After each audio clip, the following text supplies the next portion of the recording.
मी पुंडलिक देवेश देशपांडे सादर करीत आहोत बालनाट्य भूमिका.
अगं जर दोघी भांडणार नसाल तरच दाखवणार आम्ही. कुठून आणलं काय बाळा तू सांगणार ना काय पण विचारते तू गप्प बस मी राघवला विचारते तो सांगणार आला परत सुरू. पण खरंच कुठून आणलं? अगं मी आणि दत्ता सकाळी मारुतीच्या मंदिरात गेलो होतो तिकडे आम्हाला हे दिसलं. तो माणूस ओरडत होता फाळक्यांचं चलचित्र फाळक्यांचं चलचित्र. मग आम्ही त्याला विचारलं तुझ्याला फाळक्यांचं चलचित्र का म्हणतोय? तर तो म्हणाला फाळक्यांनी पहिला चलचित्रपट बनवला ना म्हणून आम्ही याला फाळक्यांचं चलचित्र नाव दिले. हे पण खरंच किती छान आहे ना हे. हो ना गं हे दत्ता मला दे ना थोडा वेळ. ती पकड का शिकायचं तू नको शिकू. हो शिकवणार बाबा बाय हे मला कळते ना. हे पण खरंच किती अद्भुत आहे ना हे सगळं. हो कावेरी माझ्या बाबांनी जेव्हा मला हे चित्र पडद्यावर दाखवले त्यावेळेस आम्हाला अजब जादूच वाटली. आणि जेव्हा मला कळालं की त्याच्या मागे तंत्रज्ञान आणि विज्ञान आहे मग मात्र आम्हाला अभिमान वाटला. चित्रपट सृष्टीचे जनक म्हणजे दादासाहेब फाळके यांनी आपल्यासाठी एक नवीन पर्व सुरू केला आहे असं मला वाटतं. खरंच रे मला पण या सर्व गोष्टी आपणही पाहाव्यात आणि शिकून घ्याव्यात असं वाटतंय. मला पण शिकणार असेल तर मी पण शिकणार. या जगात काहीही अशक्य नाही हे बालका. प्रयत्न केला तर मार्ग नक्की सापडेल. धन्यवाद धन्यवाद. आम्हाला कळेल का कसली चर्चा सुरू आहे ते? अरे हलते चित्रांची नवीन आलेल्या तंत्रज्ञानाची. हलते चित्र पडद्यावर कसे दिसतात याची. ते विज्ञान आपल्यालाही कसे शिकता येईल याची. उत्तम विचार आहे सर्वांचा. पण ते शिकण्याचं आपलं वय नाही.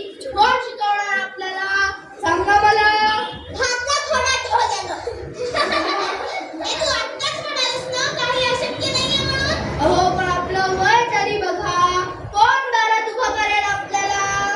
अरे मग आपल्या वयाला शोभेल असं काहीतरी करू आपण. ज्ञानू माधव म्हणजे आपल्या वयाला शोभेल आणि जमेल ते.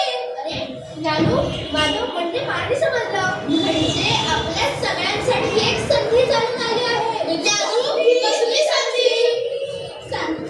खरं तर माहितीच आहे सध्या दादासाहेब फाळके यांनी बनवलेल्या चलचित्रांची जणू मैफलच रंगली आहे. हो आणि आपल्यालाही असं काहीतरी करावं असं वाटतंय. आपल्यालाही त्यांच्यासारखं काहीतरी अद्भुत करावंसं वाटतं. हो ना. तर आपल्याला तशी एक संधी मिळाली आहे असं समजा. हो संधीच आहे आणि आपल्याला या संधीचं सोनं करायचंय. आता कसली संधी याचं थोडं विश्लेषण करावे. सांग येत्या गुढीपाडव्याला कलारंगतर्फे नाट्य स्पर्धा होणार आहे. यामध्ये आपण कोणतंही पौराणिक नाटक बघू शकतो.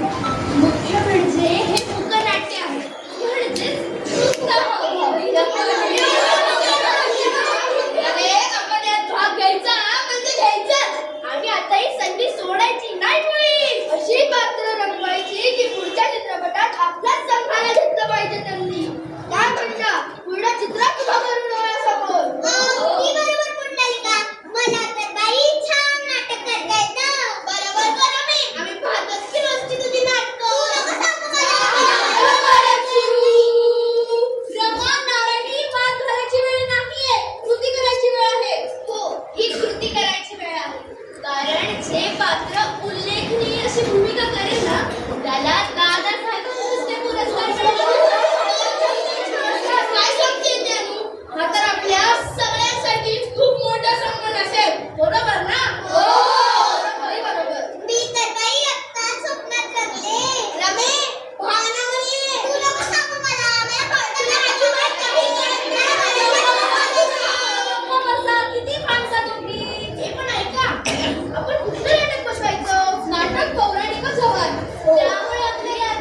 समुद्रमंथन घेऊया का? हो, त्यासाठी केवढा मोठा लाभ झालेला आपल्याला.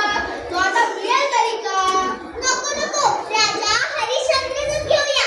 आम्ही तारामती. तारामती खूप सुंदर आणि अति राक्षसी नाही.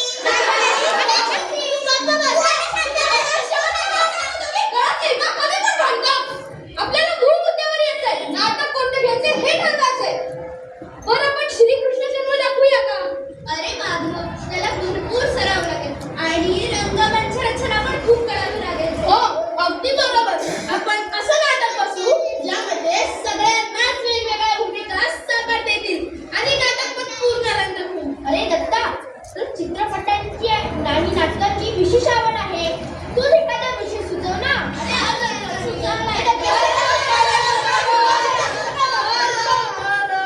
मला वाटतं आपण मोहिनी भस्मासूर हे नाटक बसवू. मला चालेल. मला पण चालेल. मला पण चालेल. मला पण चालेल. एकदम वेगळं होईल.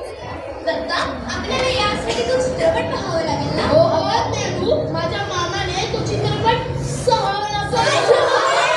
फार आवड आहे त्याला. परवा तो दादासाहेबांना सुद्धा भेटून आला. मला वाटतं तो आपली मदत नक्कीच करेल. किती छान होईल गं. जर प्रत्यक्ष अनुभव घेतलेल्या व्यक्तीने आपल्याला मदत केली तर नाटक अगदी उठावणारच होईल. आणि आपल्या नाटकातील बारकावे पण करतील. ते पण सांगा ना, कोणी कोणती भूमिका करायची? खरंच रे, कोणी कोणती भूमिका साकारायची बरं? हे दत्ता, तुला माहिती असेल तर सांग ना, मोहिनी भस्मासूर काय आहे? हो दत्ता, सांग ना. म्हणजे सगळ्यांनाच कळेल की आपल्याला नाटकात काय करायचं. अगं ज्ञानू, मी तो चित्रपट स्वतः नाही पाहिलेला, पण माझ्या मामांनी मला अतिशय रंजक स्वरूपात मोहिनी भस्मासुराची गोष्ट सांगितली. बसा, मी पण तुम्हाला सांगतो. भस्मासूर, ज्याला वृकासूर असंही म्हणतात, याने भगवान शिवांची कठोर तपश्चर्या केली आणि वरदान मिळवले की तो ज्याच्या डोक्यावर हात ठेवेल ती व्यक्ती लगेच भस्म होईल. वरदान म्हणताच तो महादेवांना भस्म करून पार्वती देवीला मिळवण्याच्या दुष्ट उद्देशाने त्यांच्या मागे धावला. भगवान विष्णूंनी त्याचा मोह पाडण्यासाठी अतिशय सुंदर अशा मोहिनी स्त्रीचे रूप धारण केले. मोहिनीने भस्मासुराबरोबर नृत्याची स्पर्धा लढवली. नृत्य करताना मोहिनीने आपला हात आपल्या डोक्यावर ठेवला. तिच्या तालावर असणाऱ्या भस्मासुराने अनुकरण केले आणि आपल्या डोक्यावर हात ठेवून भस्म होऊन गेला. ही कथा श्री शिवलीला वृत्त अध्यात सुद्धा सांगितली आहे, जी चांगल्याचा वाईटावर विजय करण्याची सांगते. आणि दादासाहेबांनी फक्त हा महातून अतिशय उत्तम सादरीकरण केले. हे दत्ता, खरंच रे, नाटक खूप रंजक होईल. आपण आपली भूमिका दमदारच करू. हो रे दत्ता, आपण हे नाटक उत्तमच करू. आणि आपल्याला सन्मान दादासाहेबांच्या हस्ते घ्यायचं म्हणजे घ्यायचाच आहे. ते पण आता सांगा ना, कोणी कोणती भूमिका साकारायची? मी मोहिनीची भूमिका साकारते.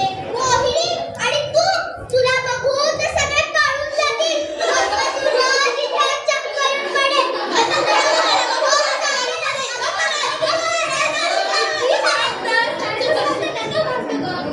मला असं वाटतंय ही भूमिका ना आपण कावेरीला देऊ. अगदी शोभून दिसेल तिला. हो, खूप शोभून दिसेल. अगं पण मला जमेल तरी काही सगळं. अगं, न जमायला काय झालं? नक्की जमेल तुला. ही आपण महादेवची भूमिका कोणाला द्यायची? आपण महादेवांची भूमिका माधवला देऊ. शोभून दिसेल तो. मी आणि महादेव? हो, चालेल मला. हर हर महादेव. आणि भस्मासूर म्हणजे आपला कुंडली. आणि त्याची ताती भाजी आपली नारायणी.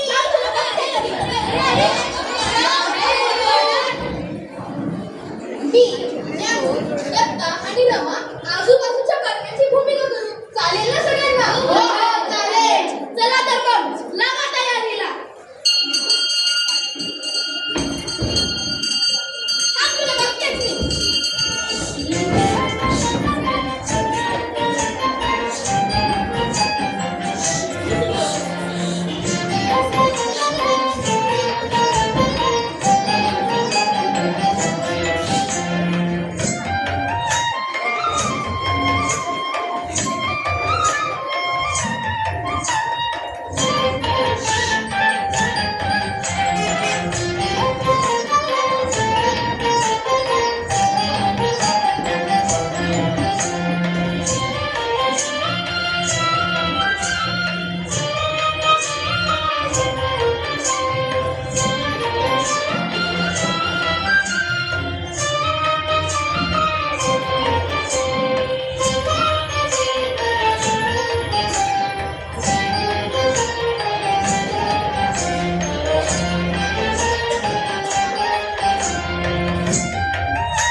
मिळाले होते, त्यामुळे आता ही आनंदावर झुंजण टाकायचं दुःख सुद्धा मलाच सोसावं लागतं नाही. जानू अशी तोडत बोल. हे सांगायचे स्पष्ट आणि नीट सांग. प्रथम सगळ्यांनी मला माफ करा, मी तुमची अपराधी आहे. जानू माफी कशासाठी मागतेय? तू कसला अपराध केलायस? सांग ना गं लवकर ज्ञानू. ज्ञानू आता ताणू नको गं, सांग बरं पटकन. सांगते. येत्या गुढीपाडव्याला जी मुक्तनाट्य स्पर्धा होणार होती ना, त्याची नियमावली मी वाचलीच नाही. कुठलंही बालनाट्य किंवा मुक्तनाट्य सादर करताना काही नियम असतात, ते मी वाचलेच नाही.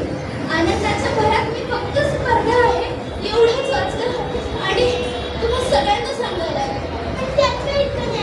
आपण तर सगळी तयारी केली आहे ना. आपला तर विषय सुद्धा वेगळा आहे आणि आपल्या नाटकाची तयारी तर अंतिम टप्प्यात आली आहे. म्हणूनच रे मला खूप वाईट वाटतंय. माझ्यामुळे तुमचं सगळ्यांचं विरस होणार. ज्ञानू, तू अशी का म्हणतेयस? कारण त्या नाटकात फक्त पुरुष व्यक्ती एकाच भाग घेऊ शकतात.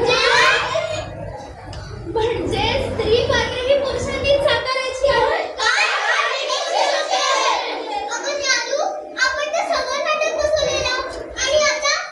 आणि आपण तर ते सुद्धा ठरवलेलं की कोणी कुठली भूमिका करायची. आता ते कसं बदलणार? मी कालच भस्मासुराचा पोशाख सुद्धा शिकवलं. आता त्याचं काय करू मी?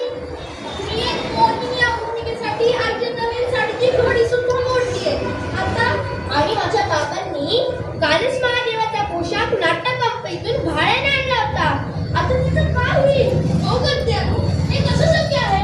अगं बाकीच्या सगळ्या व्यक्तिरेखा मुलं साकारतील, पण मोहिनीची व्यक्तिरेखा कोण साकारेल? मला तर काहीच सुचत नाहीये. हे सगळं माझ्यामुळे झालंय.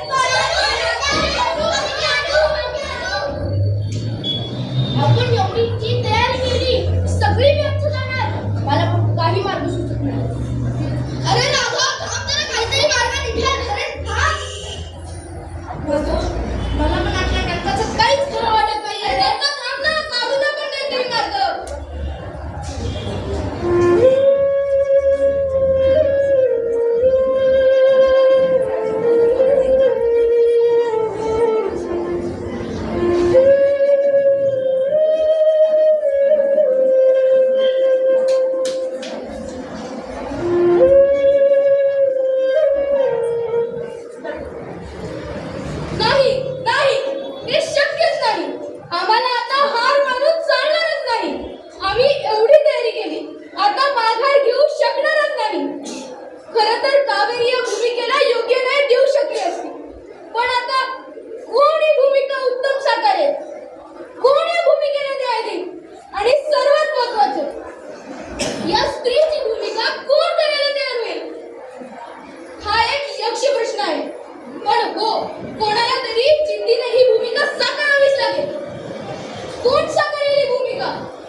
लागतं. तिला आपल्याला जिवंत रूप द्यावंच लागतं.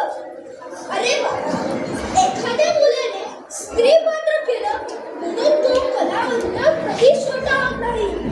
उलट ती भावना, तो भाव आणि त्या पात्राकडून असलेली अपेक्षा आपण सहज प्रेक्षकांपर्यंत पोहोचवू शकतो. त्यामुळे उदास होण्याचं काहीच कारण नाही बाळा.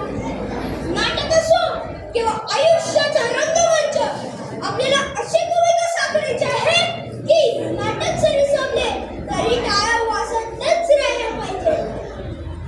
उठ, सज्ज हो आणि दाखवून दे आपल्या आत दडलेली प्रतिभा आणि एक नवी भूमिका.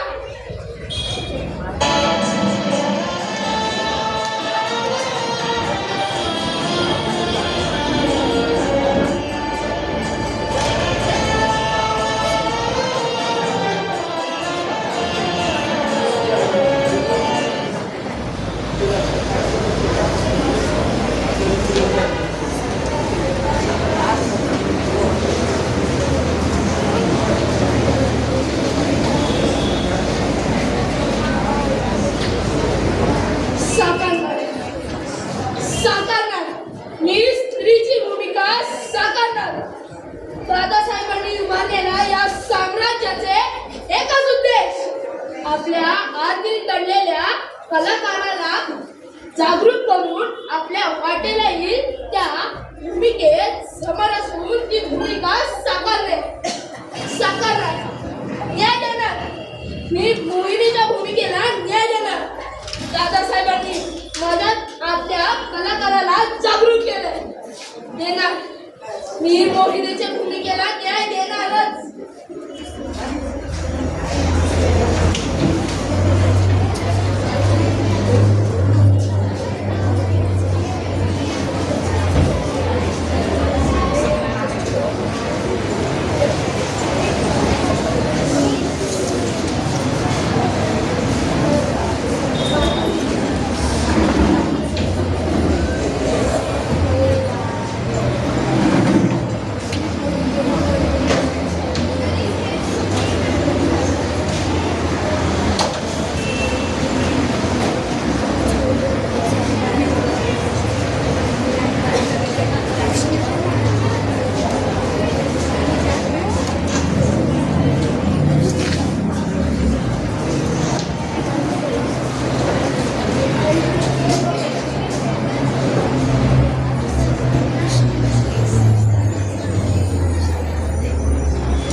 देहभान विसरून एकरूप व्हायला शिकवते, जी आपल्याला प्रत्येक भावना जगायला शिकवते, जी कलेचा मनमुराद आनंद देते आणि जी प्रत्येक क्षण प्रत्येक व्यक्तिरेखा जिवंत करते.